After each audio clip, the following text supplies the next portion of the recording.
కేంద్రంలో ఈరోజు సాక్షరం జరిగింది. అలాగే ప్రమాణ స్వీకారం కూడా అందరూ ప్రమాణం కూడా చేయడం జరిగింది స్వచ్ఛాంధ్ర కోసం. అలాగే అంగన్వాడీ కార్యకర్తలు కానీ టీచర్లు కానీ చాలా కష్టపడడం జరుగుతుంది. ప్రత్యేకంగా బాలింతల గురించి అయితేనేమి చిన్నపిల్లల గురించి ప్రత్యేకమైన శ్రద్ధ ఈ ప్రభుత్వం తీసుకోవడం, చంద్రబాబు నాయుడు గారు దీని మీద ప్రత్యేక దృష్టి కాదు, వారు బాగా కష్టపడాలి, మరి వారికి అసంతృప్తి ఉండకూడదని చెప్పి వారి పిల్లలకు కూడా తల్లికి వందనం అనేది ఈ నియోజకవర్గంలో 670 పైబడే మరి ఈ తల్లికి వందనం ప్రోగ్రాంలో వారికి ఇవ్వడం జరిగింది. నెలకి సంవత్సరానికి 15,000 రూపాయలు ఈ సంవత్సరం నుంచి ఇవ్వడం జరిగింది. ఎందుకంటే వచ్చిన కొద్ది మొత్తంలోనే జీతాల్లోనే ఇబ్బంది పడే పరిస్థితి ఉంది.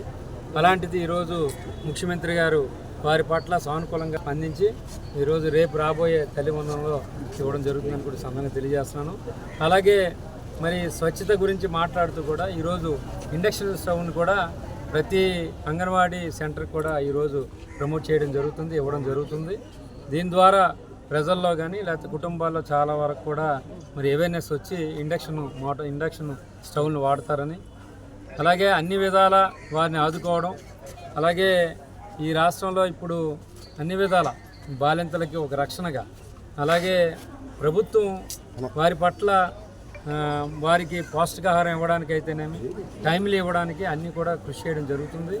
అదేవిధంగా ఈరోజు చూసుకుంటే మరి ఈ ప్రభుత్వం మహిళల పట్ల ఎంత శ్రద్ధతో ఉందంటే మరి ఉచిత ఫ్రీ బస్సు పెట్టడం, అలాగే 3 గ్యాస్ సిలిండర్లు ఇవ్వడం, మరి వారికి ప్రత్యేకంగా ఈ తల్లికి వందనం వారిని దృష్టిలో పెట్టుకుని వెంటనే శాంక్షన్ చేయడం, ఇవన్నీ కూడా మరి ప్రస్తుతానికి ఆర్థిక పరిస్థితి ఎంత భారంగా ఉన్నప్పటికీ ఈరోజు మహిళల పట్ల వారి పట్ల ఈ ప్రభుత్వం మన చంద్రబాబు నాయుడు గారు కూటమి ప్రభుత్వం అన్ని విధాలా మరి వారిని సహాయ సహకారాలు అందించడానికే ఇలాంటి పథకాలన్నీ కూడా ప్రవేశపెట్టడం జరుగుతుందని కూడా ఈ సందర్భంగా తెలియజేస్తాం.